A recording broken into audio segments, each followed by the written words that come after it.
नमस्कार बच्चों, आज हम अध्ययन करेंगे 12वीं फिजिक्स का एक्सरसाइज 4 संधारित्र और संधारित्र की धारिता।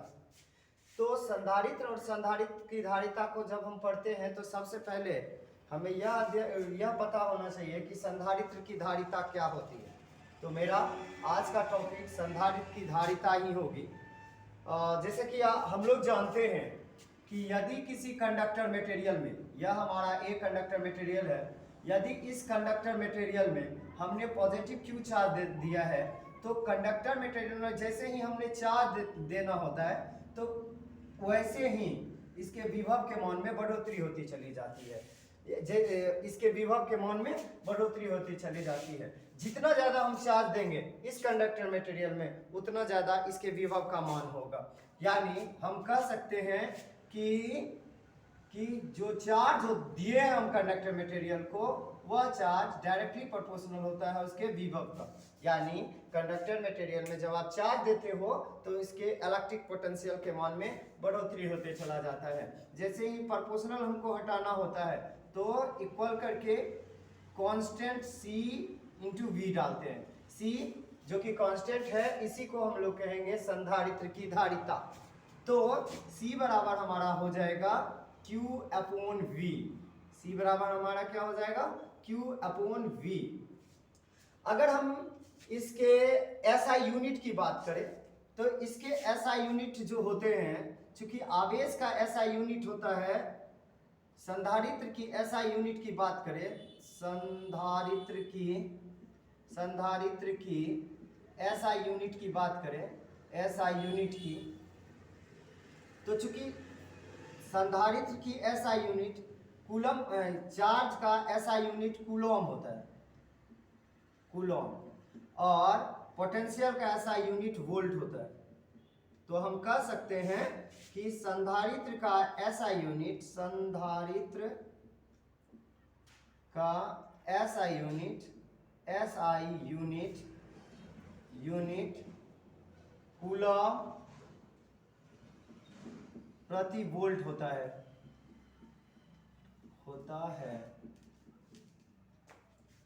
अब हम बात कर लेते हैं कि इसका एक और ऐसा यूनिट की हम बात कर लेते हैं। इसका एक और ऐसा यूनिट होता है फैरेड।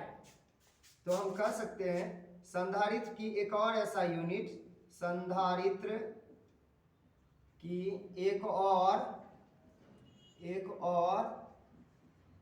SI यूनिट फैरेड होती है, जिसे अपन फैरेड F के रूप में रिप्रेजेंट करते हैं, रूप में सूचित करते हैं।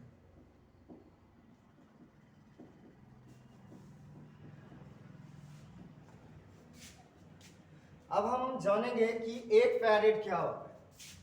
एक फैरेड क्या होता है? एक फैरेड यदि एक फैरेड जो होता है, एक फैरेड बराबर होता है एक कूलम आवेश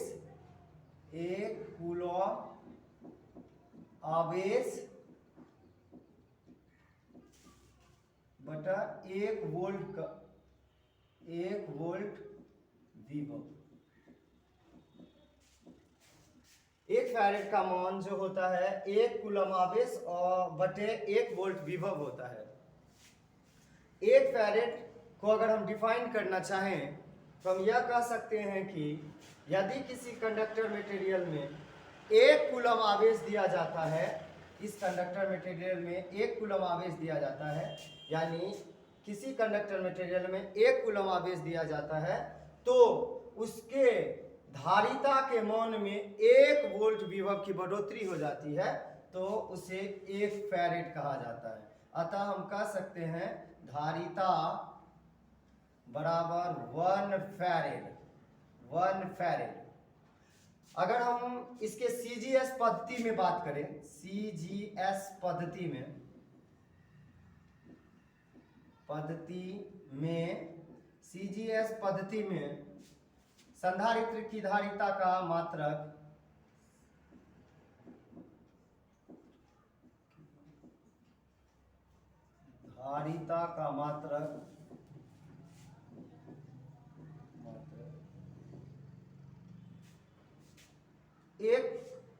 एक कूलम का छोटा रूप एक स्थैत कूलम होता है।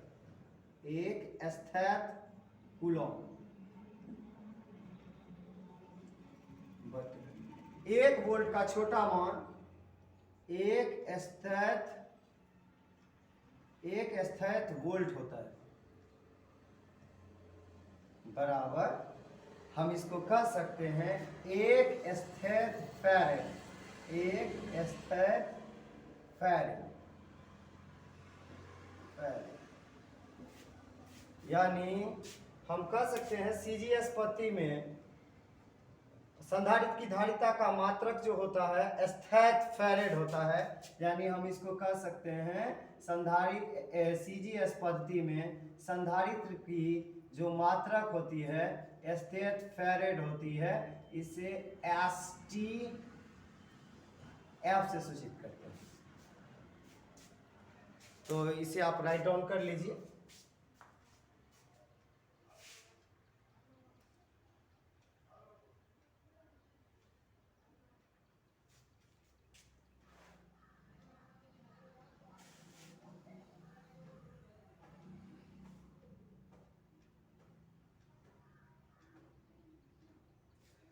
अब हम बात करेंगे विद्युत धारिता की एसआई मात्रक तथा सीजीएस पद्धति में संबंध। विद्युत धारिता की एसआई मात्रक तथा सीजीएस पद्धति में संबंध।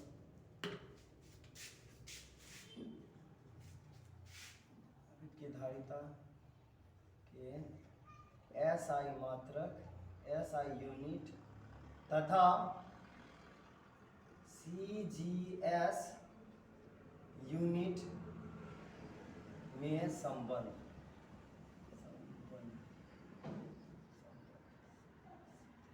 यानी अब हम बात करेंगे संधारित्र की धारिता के एसआई यूनिट तथा सीजीएस यूनिट के में संबंध। ये बहुत इंपॉर्टेंट है एग्जाम के पॉइंट ऑफ व्यू से, क्योंकि हम लोग जानते हैं कि एक फैरेड जो होता है एक फैरेड जो होता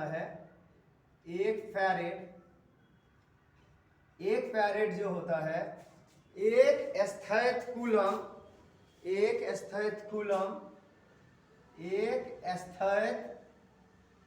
कूलम बटे एक स्थैत वोल्ट होता है।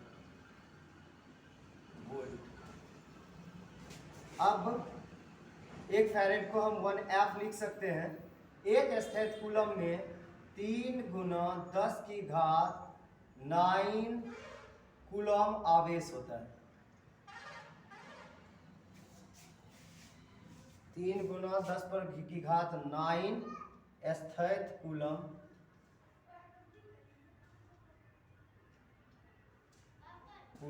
आवेश होता है।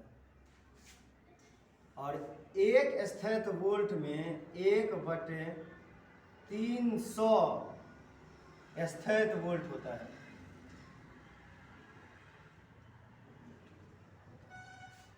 अब 1F इज इक्वल टू हम इसको इस तरह लिख सकते हैं 3 गुना 10 की घात 9 बटे ऊपर इसको लेकर जाएं तो 1/3 गुना 10 की घात -2 दैट इज 1F बराबर ये 3 ऊपर चला जाएगा। 3 या 9 गुना 10 की घात 9 इंटू 10 की घात 2 दैट इज 1 फैरेड बराबर 9 गुणित 10 की घात 11 स्थैत फैरेड।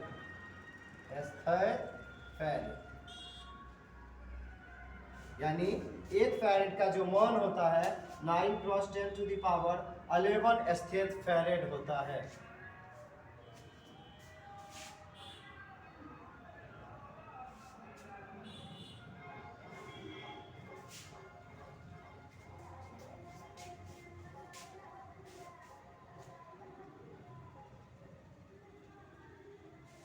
तो अब हम बात करेंगे गोलीय चालक की विद्युत धारिता। गोलीय चालक की विद्युत धारिता, मेरा अगला पॉइंट होगा गोलीय चालक की विद्युत धारिता।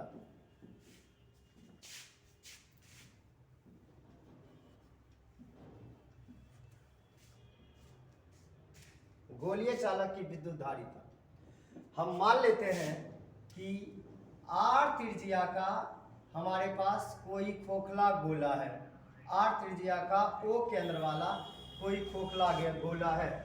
इस पर हमने बाहर से कोई पॉजिटिव Q चार्ज दिया। जब हम इस पर बाहर से कोई पॉजिटिव Q चार्ज देते हैं तो ये पॉजिटिव Q चार्ज इस गोले O त्रिज्या R त्रिज्या वाले गोले के चारों ओर समान रूप से फैल जाता है, चारों ओर समान रूप से फैल जाता है।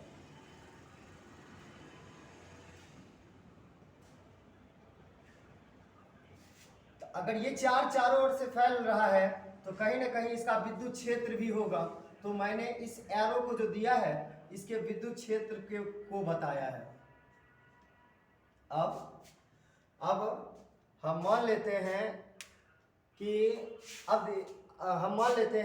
O केंद्र वाला कोई एक गोला है जिसकी त्रिज्या R है। इसको बाहर से पॉजिटिव Q चार्ज दिए हैं और यह पॉजिटिव Q चार्ज देने पर गोले के चारों ओर पॉजिटिव Q चार्ज फैल चुका है और एरो के द्वारा जो हमने इसे प्रदर्शित किया है यह हमारा विद्युत क्षेत्र है। अब हम मान लेते हैं कि खोखले गोले के केंद्र O से R दूरी पर, खोखले गोले के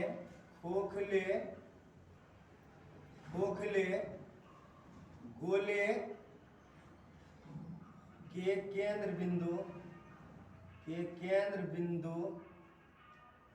बिंदु O से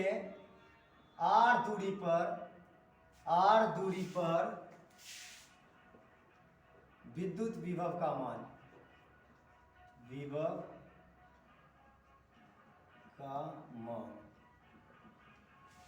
खोखले गोले के केंद्र बिंदु O से R दूरी पर विद्युत विभव का मान V बराबर 1/4 पाई एप्सिलॉन नॉट। अगर इसके अंदर कोई मीडियम हो जाए, यहां हम मान लेते हैं कोई मीडियम हो जाए, यहां अगर कोई मीडियम हो जाए तो हम यहाँ K लगा देते हैं। इसको हम पैरावैद्युताओं का माध्यम कहते हैं K को, इंटू चूंकि हमारे पास पॉजिटिव चार्ज है इसलिए Q और डिस्टेंस हमारे पास O से R दूरी तक है तो R हो गया। तो इसको हम समीकरण मान लेते हैं 1। अब चूंकि संधारित्र की धारिता के सूत्र से, संधारित्र की धारिता के सूत्र से, चूंकि हमने पढ़ा है संधारित्र की धारिता जो होती है C बराबर Q/V होती है। अब हम इसे समीकरण 2 मान लेते हैं। समीकरण 2 में V का मान देने पर, यानी हम कह सकते हैं समीकरण 2 में समीकरण 1 का मान देने पर, अब हम समीकरण 2 में समीकरण 1 का मान देंगे तो C बराबर Q हमारा आवेश था और V का मान हमारे पास दिया हुआ है 1/4 पाई एप्सिलॉन नॉट इंटू परावैद्युतांक माध्यम K इंटू Q/R। Q से Q कैंसल हो जाएगा और ये हमारा ऊपर चला जाएगा, Q से Q कैंसल और ये पूरा सिस्टम हमारा ऊपर चला जाएगा और C बराबर हमारा हो जाएगा 4 pi epsilon not into K into R। यदि परावैद्युतांक माध्यम K का मान 1 हो तो गोलीय संधारित्र की धारिता गोलीय संधारित्र की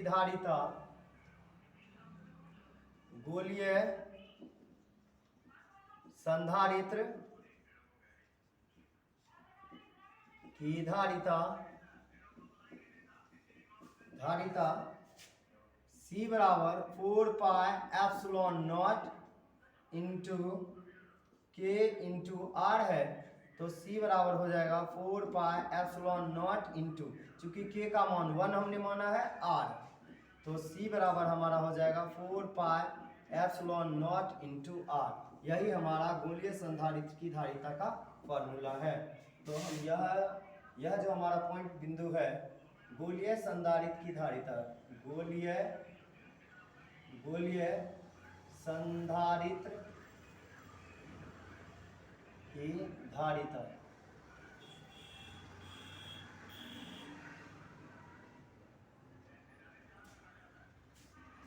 अब हम एक बार हम और समझ लेते हैं। हमने माना कि O केंद्र वाला R त्रिज्या का एक गोला है, हमने बाहर से इस पे पॉजिटिव Q चार्ज दिया है, और जैसे ही हमने इस पर बाहर से पॉजिटिव Q चार्ज दिया है तो ये चार्ज गोले के चारों ओर समान रूप से वितरित हो गया है। अब हम गोले के केंद्र बिंदु O से R दूरी पर विद्युत विभव की गणना करते हैं। चूंकि विद्युत विभव का फॉर्मूला हम लोग पढ़ चुके हैं, V बराबर 1/4 pi epsilon not into K। K जो होता है हमारा परावैद्युतांक माध्यम होता है, ये जो दिख रहा है हमें ये परावैद्युतांक माध्यम है, इंटू Q/R। R हमारा डिस्टेंस है और Q हमारा जो चार्जेस है पॉजिटिव चार्ज वो है। अब चूंकि हम लोग जानते हैं संधारित्र की धारिता के सूत्र से C बराबर Q/V होता है, इसे हमने समीकरण 2 मान लिया है। अब समीकरण 2 में समीकरण 1 का मान देने पर हमें ये रिजल्ट आ रहा हुआ होता है। यदि हम K को 1 माने तो गोलीय संधारित्र की धारिता C बराबर 4 pi epsilon not into R के बराबर होगी। इसे आप उतार लीजिए।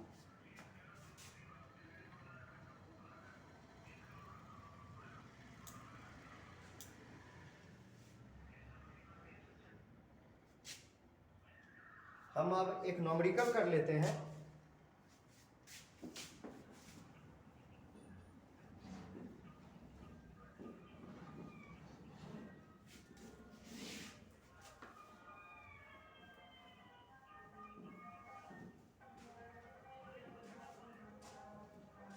हम एक न्यूमेरिकल कर लेते हैं कि एक चालक को 10 की घात -8 कूलम आवेश देने पर, क्वेश्चन है हमारा, एक चालक को 10 की घात -8 कूलम आवेश देने पर इसके विभव में 100 वोल्ट की बढ़ोतरी हो जाती है। 100 वोल्ट की बढ़ोतरी हो जाती है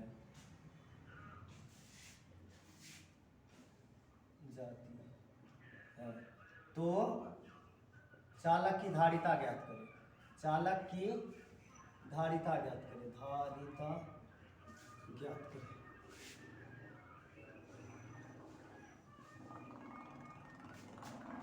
जब हम प्रश्न बना रहे होते हैं तो जो चीज दिया हुआ होता है उससे पहले हम लोग निकाल रहे होते हैं।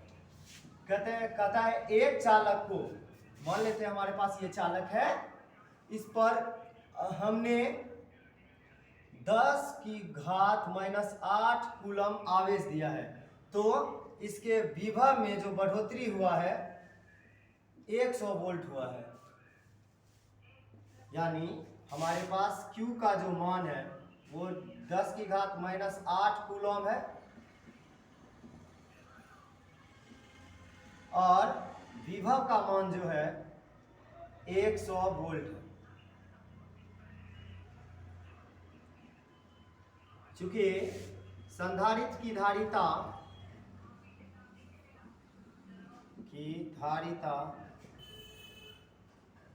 के सूत्र से संधारित्र की धारिता के सूत्र से C बराबर हमारा होता है Q/V। तो हम Q का मान यहाँ रख देंगे और V का मान यहाँ रख देंगे तो हमारा आंसर आ जाएगा 10 की घात -8 बटे 100। इसको हम ऐसे भी लिख सकते हैं 10 की घात -8 बटे 10 की घात 2, ये ऊपर चला जाएगा तो c बराबर हमारा हो जाएगा 10 की घात -8 गुणित 10 की घात -2, दैट इज c बराबर 10 की घात -10 फैरेड।